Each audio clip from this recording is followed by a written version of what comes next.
En Asamblea Especial, la ONU discute nuevas rutas para enfrentar el problema del narcotráfico. La sesión se realizó a solicitud de Colombia, México y Guatemala. ¿Qué mensaje llevó el presidente Morales? ¿Realmente algo cambiará? ¿Nuevos enfoques o seguimos en la guerra abierta contra el narco? Participe con el hashtag SF Política Drogas. Antes, los dejo con la nota de la Asamblea de Naciones Unidas.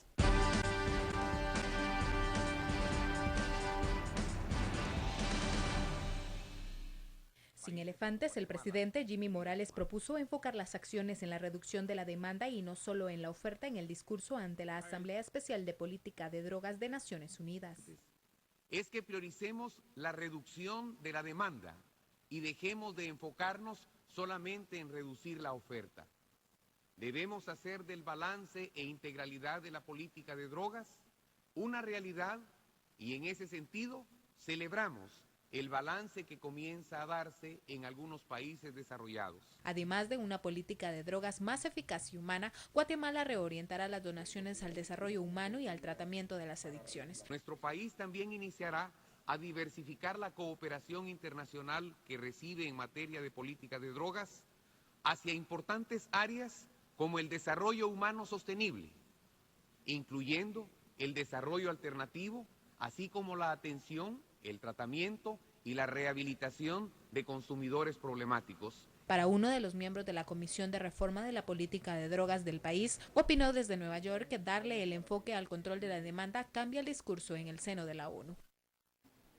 Bienvenidos a Sin Filtro, noche de martes, SF Política Drogas. Estamos profundizando en la Asamblea de ONU, esta reunión especial en donde se aborda el tema de las drogas, del narcotráfico y cómo buscar nuevas alternativas para enfrentar este flagelo. Una reunión que se realiza a solicitud de los países Colombia, México y Guatemala. Allí habló el presidente Jimmy Morales, como decía nuestra compañera Carolina Leverón, sin el tema de los elefantes. Ya lo sabe, envíe sus comentarios y opiniones con el numeral SF Política de Drogas. Damos la bienvenida a nuestros analistas, Philip Chicola y Estuardo Zapeta. Buenas noches. Bueno, se inicia un debate en el seno de Naciones Unidas para encontrar alternativas a un problema que, lejos de disminuir, ha provocado grandes conflictos sociales, sobre todo en países latinoamericanos. Solo veamos el Triángulo Norte. Una reunión que no se realizaba desde 1998, que cuestiona esta estrategia de batalla en contra del narcotráfico, que bueno, ha venido siendo tutelada por Estados Unidos desde la administración de Richard Nixon, ¿no? Hay nuevas rutas para enfrentar el narcotráfico, Philip. Bueno, buenas noches. Yo creo que esto es un legado realmente de la gestión de Otto Pérez, que yo creo que fue uno de los pocos puntos rescatables que hay del gobierno pasado. Que logró posicionar el tema de la legalización, ¿no? Por lo menos yo creo que logró poner el tema en la mesa de buscar nuevas rutas. Lo que pasa es que nunca hubo una propuesta en la mesa. O sea, el gobierno pasado lo que hizo fue decir, aquí hay que buscar alternativas. Básicamente lo que está ocurriendo a nivel mundial es que los países de tránsito, como Guatemala, México, los países centroamericanos, pero también países como por ejemplo España, Marruecos, Nigeria, Irán, Turquía, que están justamente en esa condición de ubicarse geográficamente entre un punto donde hay oferta de droga, oferta de materia prima para droga y los principales focos de consumo a nivel mundial, se generó una especie de bloque mundial que planteó la necesidad de buscar nuevas rutas alternativas, porque lo que ha ocurrido es que las grandes potencias, dígase Estados Unidos, los principales países europeos y en general las convenciones de Naciones Unidas y de la OEA, están enfocadas en combatir el narcotráfico desde la perspectiva de la oferta. Cuando hay países, sobre todo en Europa, que han ensayado modelos muy exitosos de combatir la demanda. Se me viene a la mente, por ejemplo, el caso portugués. Portugal, a principios del 2000-2003, despenalizó el consumo de droga. O mejor dicho, descriminalizó. ¿Cuál es la diferencia? Si a mí me agarran con droga para el consumo, no me mandan a la cárcel, sino que me mandan obligadamente a un tratamiento. Claro, porque si es un consumidor que no está en ningún momento No estoy haciendo... el concepto en Portugal es que no comercio, estoy cometiendo un acto ilícito, pero que sí estoy atentando contra mi salud y contra la salud pública. Entonces, ahora, la sanción que yo tengo es ir a un centro de tratamiento. O sea, hay un enfoque, en lugar de castigar al consumidor penalmente, el enfoque es cómo reorientamos al consumidor a que no caiga presa del abuso. Una pregunta para provocar a Estuardo. ¿Consumidor criminal en algún momento o libre de hacerlo y debería de seguir su vida como quiera? Mira, yo tengo 51 años de edad. Esa es mi edad, 51. Tengo 30 años de estar escribiendo acerca de la legalización de las drogas. O sea, tengo unos 30 años, un poquito más tal vez, desde que empecé a escribir a los 17 años. Mi argumento central ha sido que no solo debe haber una despenalización, una descriminalización, sino que también debe haber una legalización, por una razón sencilla. El ejemplo de Estados Unidos durante Prohibition fue entre 1920 y 1933. El caso es muy parecido que tenemos ahorita.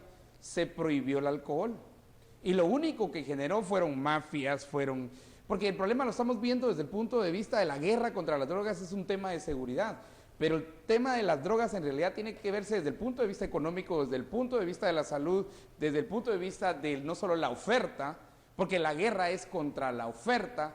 Entonces ahí el presidente está correcto cuando dice tenemos que ver la demanda también. Que Little John y Little Susie quieran meterse cocaína en la nariz debe ser mi problema. Es una pregunta que yo tengo desde el punto de vista de la demanda, desde el punto de vista de Estados Unidos, que en 92, y hay que leer el reporte de drogas de Naciones Unidas, el Drug Report de United Nations, para ver cuáles son los consumos. Pero principalmente el argumento de la legalización, digamos lo que hizo Portugal, era ahí lo que han intentado otros países, pero creo que con mayor evidencia Portugal, y eso se puede analizar bien, es que sacaron el tema de la moralidad. El problema está que cuando uno le dice a la gente legalizar, lo primero que dice, entonces va a haber droga en todas las esquinas. Y yo como le he dicho a muchos, los niños van a tener acceso a drogas en los las tiendas de la niños ya escuela. tienen acceso. Señora, usted me está viendo. Pregunte acerca de drogas en su colegio. Pregunte acerca del conocimiento que tienen los niños. No se lo van a decir a usted porque de plano usted la va a regañar. O señor, usted pregunte. Entonces, si le quitamos esa moralidad, esa presunta moralidad, que de hecho el licor fue prohibido en 1920 en Estados Unidos porque las mujeres templarias, mujeres morales, castas y puras, ya no querían ver maridos borrachos. Y resultó que los maridos se emborrachaban más, inició un gran contrabando de guaro de otros lados, iniciaron mafias enormes y sobre todo empezó a cambiar el contenido del guaro y en más pequeños. Y empezaron a morirse más maridos y los hospitales empezaron a llenarse de cirrosis. Claro, sobre todo con el fetiche de lo prohibido, ¿no? De lo prohibido. Vamos a la primera pausa, regresamos con este debate de nuevas rutas para enfrentar el tema o la política pública hacia las drogas. Envíe sus comentarios con el numeral SF, Política de Drogas. Volvemos luego del corte.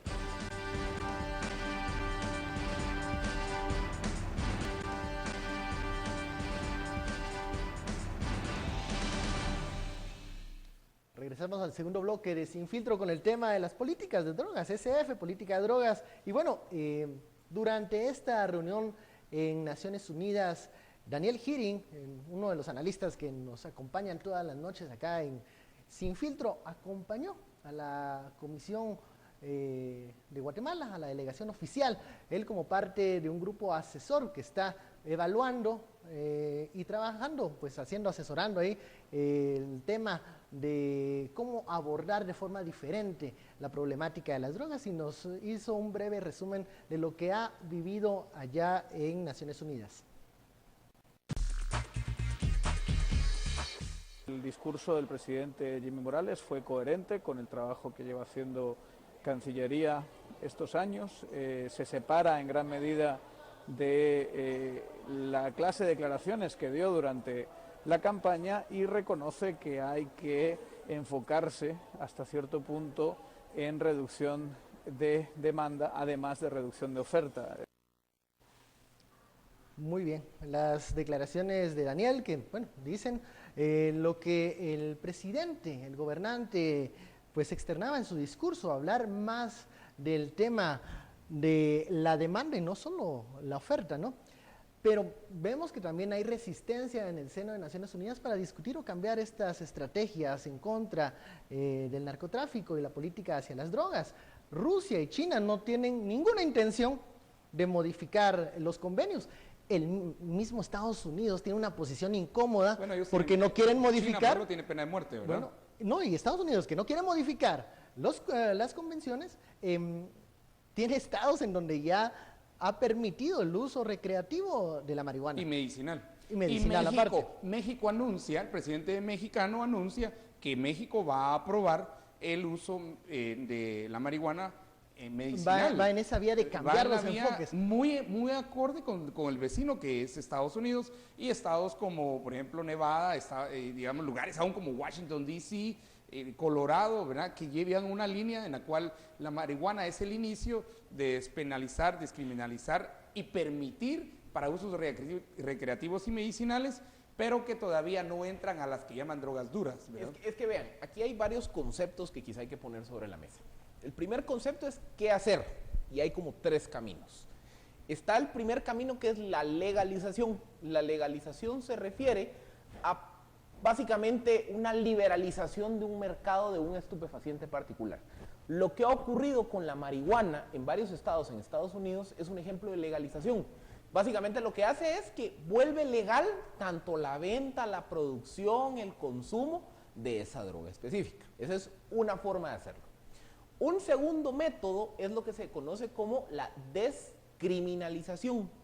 La descriminalización lo que implica es que al consumidor no se le criminaliza. O sea, al que lo agarran con droga para consumo, en lugar de enviarlo a la cárcel, sí se le aplica una sanción, que esa sanción generalmente está asociada a trabajo comunitario, atender a terapias. No van a cárceles ni nada. O sea, más que nada, la descriminalización se enfoca en que el Estado utiliza su poder coercitivo para tratar de ayudar en materia de salud pública al potencial consumidor. Pero ese es un tema de salud, ¿eh? Ya. Ya no es un tema represivo, ya no es un tema pero de sí seguridad, revisionismo. no es un tema de guerra, pero guerra sí contra hay el cierto consumidor. concepto represivo porque básicamente Estado le está diciendo, pues yo lo caché.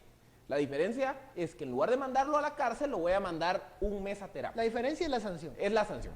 Y luego está lo que se conoce como la despenalización, que la despenalización es cuando el Estado básicamente lo que hace es, le vale gorro el consumidor y se enfoca más en una política ya sea de prevención o de combate a la oferta. Pero básicamente al consumidor no lo penaliza. No lo toca. O sea, ni lo manda a la cárcel ni lo obliga a ir a terapia. Esos son como los 3 modelos que hay.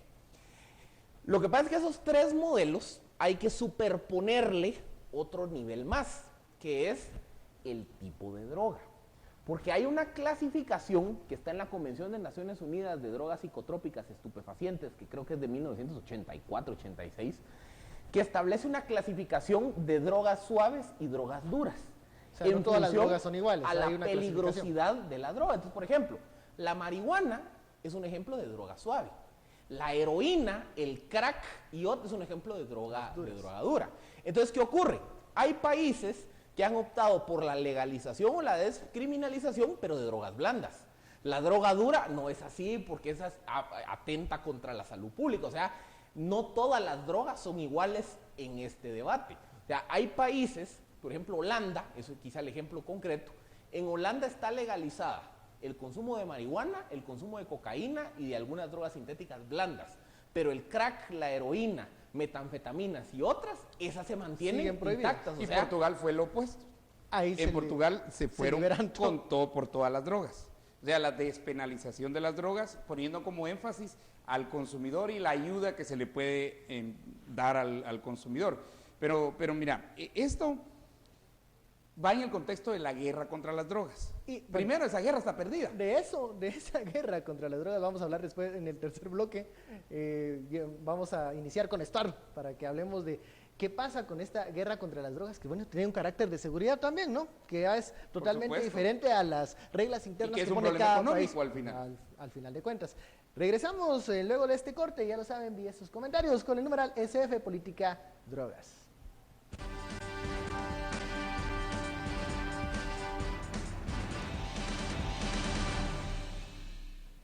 Regresamos a Sin Filtro, el espacio en donde se debaten los temas de coyuntura y actualidad. Vamos directamente con los mensajes que envían los seguidores en redes sociales con el numeral SF Política Drogas. Uno de los mensajes que nos llegan nos dice lo siguiente. Ociel dice: la demanda aumentará seguro. No pequemos de inocentes. El Estado no tiene recursos para rehabilitación. No tendrá recursos para un enfoque de salud, nos dice este usuario. Pasemos con el siguiente mensaje, que opina del tema de las drogas y la política en contra de las drogas. Moralidad, ya lo dijo Estuardo, lamentablemente nuestra sociedad patriarcal, doble moralista y retrógrada. Bueno, todos esos calificativos de una sociedad bastante cerrada. Muy cerrada. Y que se sigue hablando del tema de las drogas desde esa perspectiva, ¿no? Sí. Vamos con uno último, licenciado Zapeta, más claro imposible, pero se le olvida que aquí ya no tomamos ese tipo de decisiones sin aprobación del norte. Ah, ahí viene la guerra. Ahí viene en lo que nos habíamos quedado. Yo prometí que íbamos a entrar con este tema, ¿no? La guerra en contra del narcotráfico durante la administración de Felipe Calderón en nuestro vecino México. Se habló mucho de este tema, una guerra sangrienta, un tema de seguridad. ¿Qué pasa con esa guerra? ¿Se ha perdido? Mira, ¿Cómo, sí, ¿cómo se va a llevar a cabo una nueva estrategia? Las drogas es un fracaso. ¿Verdad? Y eso no solo lo dice, eso lo dicen todos los centros de estudio, y cada vez por eso la necesidad aún de tener enfoques diferentes, digamos, con un enfoque de epidemiología, con un enfoque ya más, digamos, de persona humana, con P y H mayúscula, más antropológico, en términos de ayudar al que consume drogas, un enfoque más, ¿qué decirte yo?, más alejado de la guerra, porque la guerra al final está perdida, y que eso es lo que no, y el gran perdedor aquí, curiosamente, Estados Unidos, que es clásico, que es fundamental para ellos exportar sus guerras. Estados Unidos tiene todas sus guerras fuera, lejos, ¿verdad? Pero y la guerra contra las drogas, curiosamente, fue una guerra que se les metió, pero igual la guerra la hacen a sus fronteras, a la periferia de las fronteras. Y entonces, lo que tenemos nosotros es que desde el punto de vista económico, como de salud, de epidemiología, desde el punto de vista económico es todo lo que es prohibido va a tener costos altos, va a subir. Si es prohibido aquí y es deseado allá, alguien lo va a llevar. Y ese que lo va a llevar va a aumentar los precios. Hay un libro magnífico que hace llámese el Chapo, llámese como quiera. quiera. Sí, como quieras. Hay un libro que hace los costos desde que sale la producción de la hoja en Bolivia.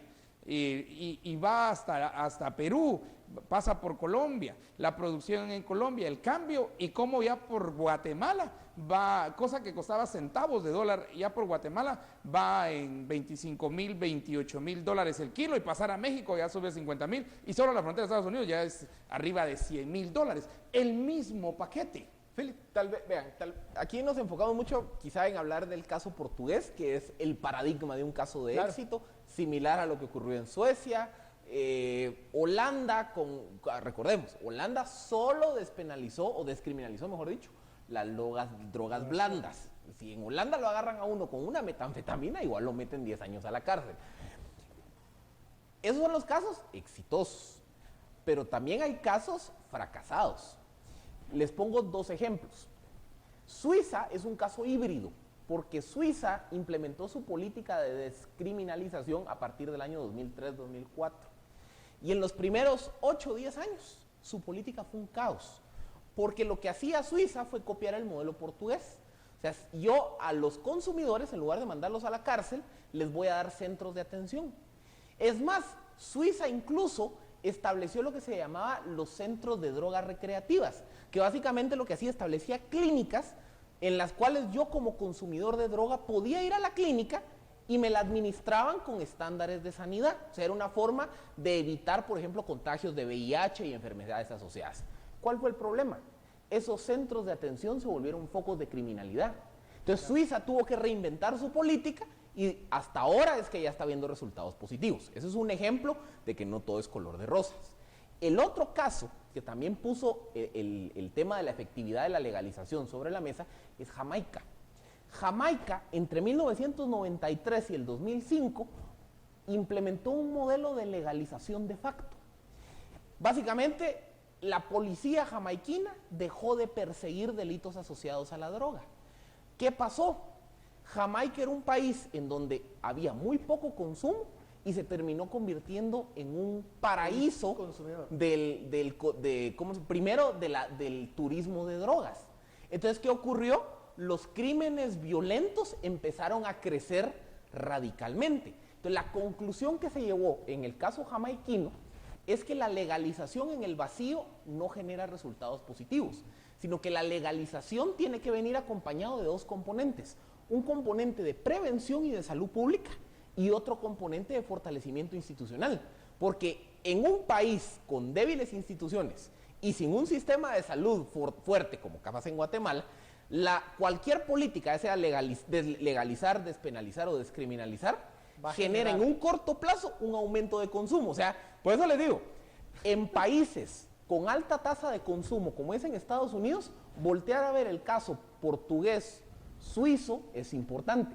Pero en países como Guatemala, el caso jamaiquino también tiene que ponernos a pensar. Esa sería, bueno, la pregunta en el tema de las conclusiones. Aterrizando en Guatemala, ¿cuáles son los escenarios para cambiar también la ruta hacia Mira, nosotros no vamos las a cambiar drogas? la ruta a no ser que Estados Unidos dé permiso, digámoslo como es.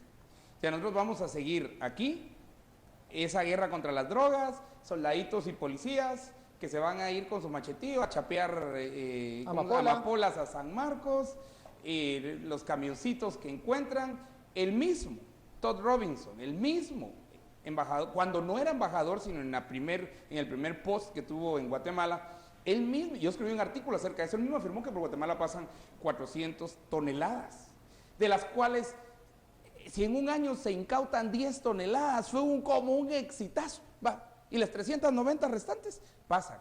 Todo lo prohibido, todo lo que está prohibido y tiene demanda, va a pasar y va a subir el precio. Es también un problema económico. Y los incentivos perversos, como el contrabando. El contrabando es el mismo fenómeno, ¿verdad? Y yo solo pregunto, si hay que prohibir las drogas, tendremos que prohibir también el alcohol, tendremos que prohibir también la grasa, tendremos que prohibir todo aquello que le hace daño al ser humano. Pregunto.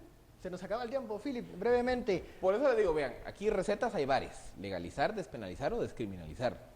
¿Qué vamos a legalizar, despenalizar o descriminalizar? También hay diferentes categorías. O sea, no hay un solo país en el mundo que se haya metido a despenalizar o a legalizar las drogas duras. O sea, ni ese avance se ha llegado. Y tercero, los casos, como les digo, así como hay casos sumamente exitosos, hay casos que también nos ponen a pensar. Aquí creo yo que lo importante que hay que reconocer es que Guatemala es un país en el cual el consumo todavía no está tan arraigado.